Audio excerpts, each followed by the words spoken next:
Hello and welcome to the Comic Cave. I'm Ramsey, aka Captain Away, and today we're looking at the 2016 to 2018 series Spider-Man, also known as Spider-Man Miles Morales. Not to be confused with Miles Morales Spider-Man, or Marvel's Spider-Man Miles Morales, or the YA book Miles Morales Spider-Man. I'll stop there. In 2011, Miles Morales burst onto the scene with his own comic book, taking over as the new Ultimate Spider-Man following the death of the previous Ultimate Spider-Man, that universe's Peter Parker. Miles' series would end before the coming of the regular 616 Marvel Universe Galactus entering the Ultimate Universe, bringing about radical changes to all the various titles that were running. We would then get a second Miles-focused Spider-Man title, which again would come to an end as we entered another major multi-dimensional crisis. This time, it was the 2015 version of Secret Wars. Following this event, the Ultimate Universe came to an end, and elements of it, mostly ones involving Miles, were wrapped into the main Marvel Universe. These elements included most of Miles' his friends and family, his school and classmates, and basically any other element necessary to leave the storyline we received from the previous comic series intact. The one major change, at least that we're aware of going into this series, is that Rio Morales, Miles' his mom, was brought back to life, undoing a great injustice to her underrated character. It's at this point that Brian Michael Bendis, Sarah Pichelli, and Justin Ponsor started their third and final Miles Morales comic together,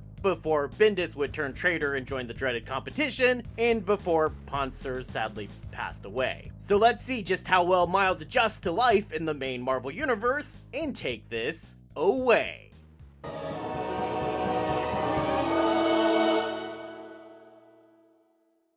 The comic opens at the end of everything. The city is in ruins and all the Avengers are dead, all thanks to Blackheart, son of Mephisto.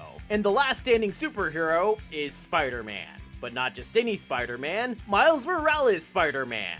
Which is good news for the universe because Miles' is OP Venom Blast, aka Bendis' automatic out for any problem, is, as always, an OP out for the problem here. As Miles uses it on Blackheart in the ultra-powerful demon, the thing that's so powerful that it's able to stop the entire Avengers single-handed, is so hurt by the Venom Blast that it just runs away. I am not even joking. He's just like, yeah, screw this, and poof, he's gone. Spider-Man shows up then, the other Spider-Man, regular classic Peter Parker Spider-Man, the OG if you will, and tells Miles that he better run before the cops show up, just so they don't get the wrong idea about Miles standing around by himself among a bunch of dead Avengers. Oh, sorry, just knocked out Avengers. Turns out they were fine. Blackheart just knocked them down. I know Bendis has never been one to show much respect for characters he doesn't like, see the Ultimate version of Shocker for example, but come on, Blackheart? He made Blackheart into a throwaway chump joke at the start of the series? Does no one else think that's weird? Just me? Okay. The Avengers are impressed by Miles here, which may have been a lead-in to him becoming an Avenger, which he does do as part of the all-new, all-different Avengers lineup, which actually had just been released right before this, and he was a founding member of that group, because the Avengers had technically broken up, again, right before that, so I'm unclear on the timeline for this. But whatever. He's an Avenger now. That's the point, I guess. I guess that's the point.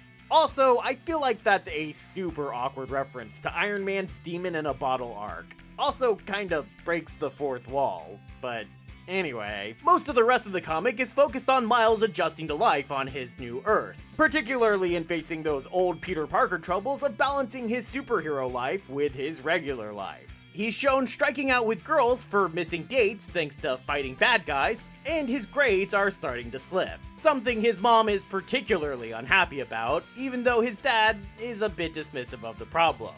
Oof, Jeff, not too cool, man. I mean, this is probably supposed to be foreshadowing about how Jeff still remembers that Miles is Spider-Man and Rio doesn't, even though they both learned this fact in previous series, but Rio learned it before dying and Jeff never died, so I guess that death caused some memory loss? Or something? Jefferson's dismissal doesn't stop Rio from worrying, though. After all, Miles still attends the prestigious Visions Academy in Brooklyn, which, as I mentioned, was also transplanted here directly from the Ultimate Universe, along with most of its attendees, it would seem. And Rio doesn't want Miles failing out of there now. So to make sure he straightens right and flies up, or whatever the saying is, she invites over her mom to give Miles a stern talking to. And Abuela's so unhappy with his slipping grades that she's translating Mary Jane's lyrics into Espanol. Ay, Dios mío. Grandma gets old school on Miles, taking away his phone and grounding him to his room. She's convinced there's only one reason Miles' grades would slip, and that reason is drugs. A suspicion not hurt any when Lana Baumgartner, for some reason, shows up randomly to their home looking for Miles. Lana is the superhero Bombshell, who was created in an earlier Miles comic, as we vaguely saw in some of my reviews on those. She's no drug dealer, though. She doesn't even know what LSD is for some reason. Do they not have LSD in the Ultimate Universe?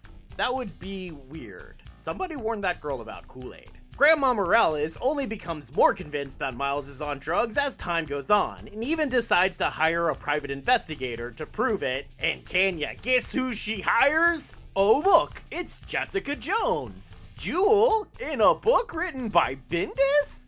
No. Not much really comes of this, though. Despite being run off almost immediately by the school principal, Jessica apparently figures out Miles as the latest Spider-Man. Rio eventually figures out JJ is the investigator and attempts to pay her to drop the investigation, but also can't resist asking what she's learned. Jessica refuses to reveal confidential info, but inspired by this, she decides to drop the case anyway, and even shows up to Miles' school at one point with her hubby Luke Cage to warn Miles that he needs to keep a better hold on his secret identity and stop doing whatever it is he's been doing that is making the people in his life feel like they need to hire a PI.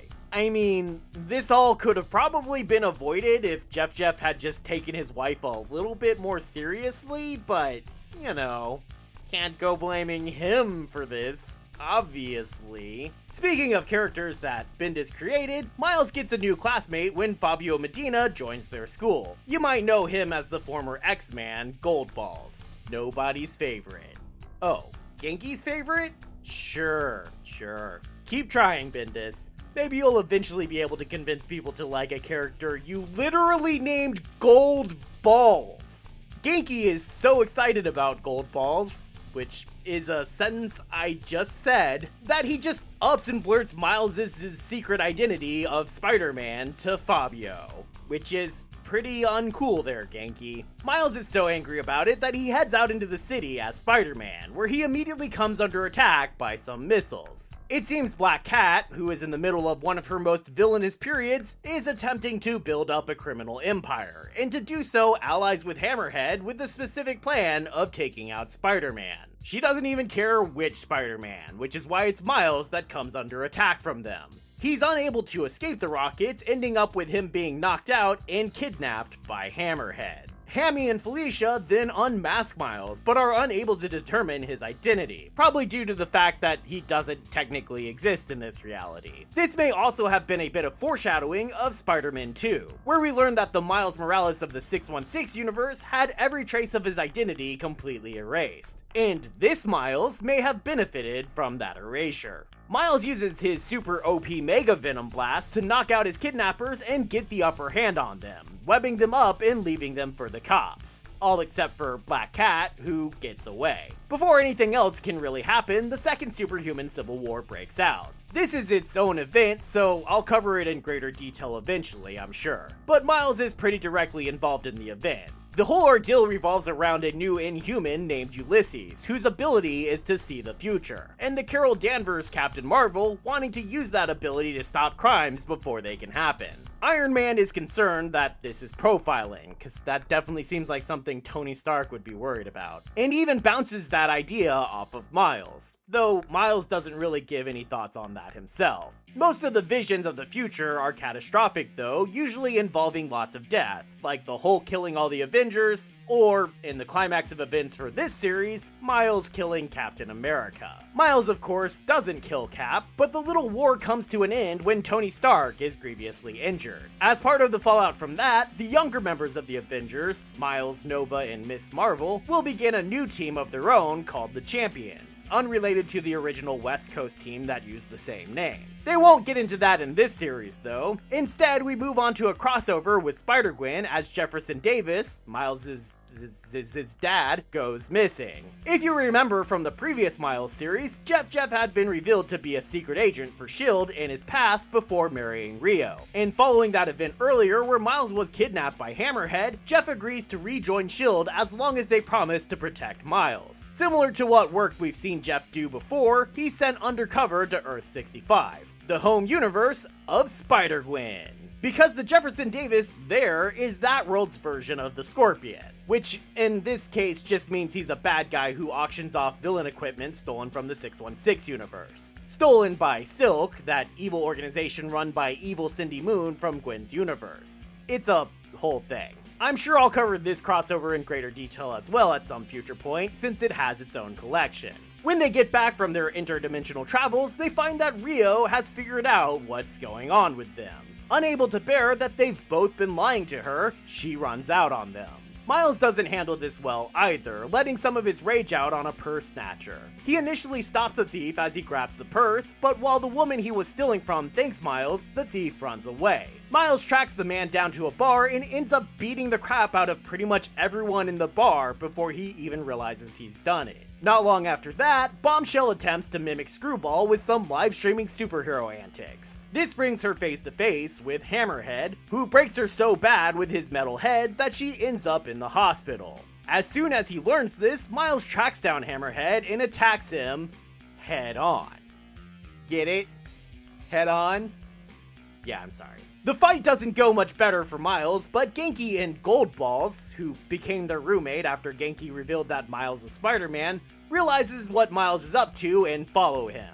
Goldballs arrives just in time to save Miles, and the three head back to their dorm room in an effort to keep Miles out of the hospital. But it turns out Rio is there, waiting for Miles in an effort to reconnect with him now that she's accepted the truth.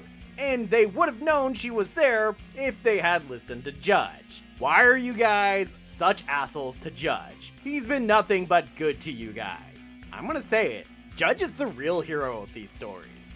Justice for Judge. Rio, being a nurse, is able to patch Miles up, and being his mom, is able to talk him out of his depressive slump. Ever since seeing the vision of himself killing Captain America, Miles has been worried that there's a darkness inside of him that will lead him to becoming like his Uncle Aaron, the ultimate universe prowler, who had been a very bad guy. But Rio assures him that he's got a good heart, and the mere fact that he's so worried about becoming a bad guy is a good sign that it won't ever happen. Around this time, following the events of the Civil War II and Secret Empire, S.H.I.E.L.D. was dissolved, and now a new character shows up planning to steal a S.H.I.E.L.D. helicarrier. To do this, he forms a new Sinister Six, consisting of returning members Sandman, Hobgoblin, and Electro, though it's the new female Electro, so technically not actually returning, I guess, as well as the at the time fairly obscure villain Spot, and Bombshell's mom, Bombshell. I honestly don't remember if I've talked about Bombshell much at all. She hasn't been super important so far. Basically, what you need to know is that Roxxon, that evil corporation that became a big focus at the end of Miles' first series, experimented on Lana's mom, Lori, Bombshell Sr., when she was pregnant with Lana. That led to Lana having the same powers as her mother, though Lori's powers are weaker when Lana's not around. Lori led a life of crime with her daughter, but eventually they were caught and Lori went to jail while Lana was put into foster care, to eventually meet Miles in Cloak and Dagger and adopt a superhero life. Or, well, her version of it. Lori was among those moved over into the regular Marvel Universe, it would seem, and with S.H.I.E.L.D. dissolved, many of the criminals they were holding were let free, and that included her. Not ready to accept her underage daughter as being independent, Lori forces Lana back into this latest crime with her. Then there's the leader of the group, who is dressed in a modified Iron Spider outfit. The Iron Spider was regular Spider-Man's Stark tech suit that was created for Peter by Tony Stark during the first superhero Civil War. A new character named Ceres, who is a sort of modern tinkerer I guess, found the suit and modified it, as she builds all kinds of tech for super criminals now. She was also seen selling something to Hammerhead after Black Cat told Hammy to deal with the Spider-Man situation more permanently, but as far as I can tell, nothing ever came of that story. Instead, we pretty much just have this follow-up of her selling that Iron Spider suit to a mysterious stranger so that he can lead this new Sinister Six on their helicarrier heist. Ooh, that's fun to say. Helicarrier heist. Helicarrier heist. Helicarrier heist. Where was I? Miles gets pulled into all of this when Lana comes and finds him in an effort to get his help to get her away from her mom. Miles has been having a bit of an identity crisis at this point. Following the ordeal with Hammerhead, he decided he couldn't stay in place anymore and ran away, traveling first across the country and then halfway across the world, ending up in Tokyo. There he found himself getting involved in a gang war where a woman with technology controlling powers stole his web shooters from him. When he returned to the States, Miles still felt like something was wrong and decided he wanted to forge his own identity unique from Spider-Man. So he went out crime fighting without his costume and runs across that armored armadillo guy that we also saw in Spider-Man 2. Still without his web shooters, Miles finds his powers evolving, allowing him to use the same energy from his Venom Blast to create a sort of energy webbing. But Lana convinces him to get back in his spider getup so they can potentially intimidate her mom into letting her go. Instead, Lori brings her own spider back up, her new friend and leader of the new Sinister Six. Miles quickly gains the upper hand in their fight thanks to his new spider powers, but ends up losing when he unmasks the villain and learns what you probably already guessed. It's Uncle Aaron Davis. Even though this did feel obvious, I still wish they hadn't given this reveal away on the cover of the collected edition. Come on, Marvel! What are you doing, man? Much like with Rio, Aaron just woke up one day alive again. It seems he remembers dying, at least vaguely, but then without explanation, he was simply alive once more. He then decided to lay low and figure out what to do with himself, and eventually made contact with someone that asked him to steal a S.H.I.E.L.D. helicarrier for them. And so he set out to do just that. He wasn't really planning on involving Miles in this, and even tries to make friendly with his nephew, attempting to rekindle the relationship they once enjoyed. Or at the very least, convince Miles to back off while Aaron finishes his latest job. Miles doesn't go for it though, and thanks to a tip-off from Lana, he's able to interrupt their heist attempt. Only a Red Hulk had been guarding the helicarrier, and when Hobgoblin had tried to get a jump on the heist a little early, trying to take out the Red Hulk on his own and failing, Hobby cut a deal with the Hulk to help him bag the rest of the crew. Also, I have to mention that the way we learned about the Red Hulk being the helicarrier's guard was one of my favorite moments in the whole comic. The second the Spot learned there was a helicarrier, he teleported into the room before Uncle Aaron could warn him not to, and discovered a sleeping Red Hulk on guard. Well, technically on guard. I mean, he is sleeping, but you know what I mean. And I simply love how Spot is like, nope, and just backs right out of there. That's a pretty good bit. Anyway, when Miles shows up to stop the heist himself, the Red Hulk of course immediately believes that he's actually one of the Hobgoblin's gang, and the two end up so focused on each other that the six are able to get away. They fly their helicarrier across the world to Latveria, as their benefactor is Lucia von Bardas, because we obviously needed to bring yet another Bendis creation into this series. Von Bardas was the Prime Minister of Latveria until S.H.I.E.L.D. took her down during the Bendis-written crossover Secret War. That's with no S at the end to differentiate it from all the other Secret Wars that Marvel has done. There's been so many of them. But Miles was able to figure out where Aaron was taking the helicarrier, and shows up now with the champions to put a stop to the bad guys' plans, which they do with spectacularly little effort. though Uncle Aaron does seem to be thrown to his death during the fight, and Miles is somehow so badly injured that he actually spends pretty much the entire final issue in a hospital bed. There, as he drifts in and out of consciousness, he's visited by his family, classic Heroes for Hire character Dr. Claire Temple, Iron Man, all his superhero friends, Uncle Aaron possibly, maybe, who might also be saying that he's going to take Miles' advice and stop being a supervillain, the original Spider-Man, and of course Genki Lee. Genki informs Miles that once again he spilled his secret identity to someone. This time it was Danica Hard, a YouTuber who we've been seeing throughout the series who has been obsessed with Spider-Man, particularly the Miles Morales version, particularly after learning that he's a person of color. Miles didn't appreciate her enthusiasm over this, wanting to be known as Spider-Man and not the Black Spider-Man, which, yeah, I kinda get that, but also feels like it's downplaying a little too much just why this is so significant. When Miles had gone missing during Civil War II, after getting the vision of him killing Captain America, Genki had tracked down Danica in the hopes that she could help him locate Miles. He had continued to see her after that under the assumed name of Ned. This was done for two reasons. The first, no doubt, being that it was an intentional jab at the character of Ned Leeds from Spider-Man Homecoming being so clearly based off of Genki, despite being Ned Leeds. The other reason being so that Genki could help protect Miles' his secret. Over time, Danica practically throws herself at Genki, and he eventually lets slip that Spider-Man's name is Miles. Accepting what he's done, he reintroduces himself, but sure enough, Danica quickly puts two and two together to figure out who Spider-Man is, and even gets ready to sell that information to the highest bidder. In the end though, she decides that she actually does like Genki and wants to continue being with him, and so she doesn't go through with it. Miles isn't mad though, just happy to be with his friend again, which has been a theme that's been coming up regularly through this last part of the comic, though I didn't really mention it because I didn't see a reason to. And the comic ends with them hanging out, watching a movie. There is one last little bit to mention though. After S.H.I.E.L.D. was dissolved, Jefferson was approached by another group interested in replacing S.H.I.E.L.D. and in recruiting both Jeff and Miles. A group led by none other than Cable. Dun dun dun!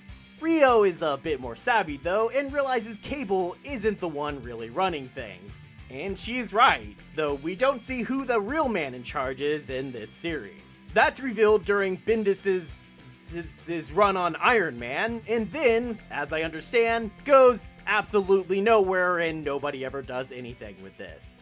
But, you know, I just thought I'd mention it, just in case. And that leaves us with the breakdown.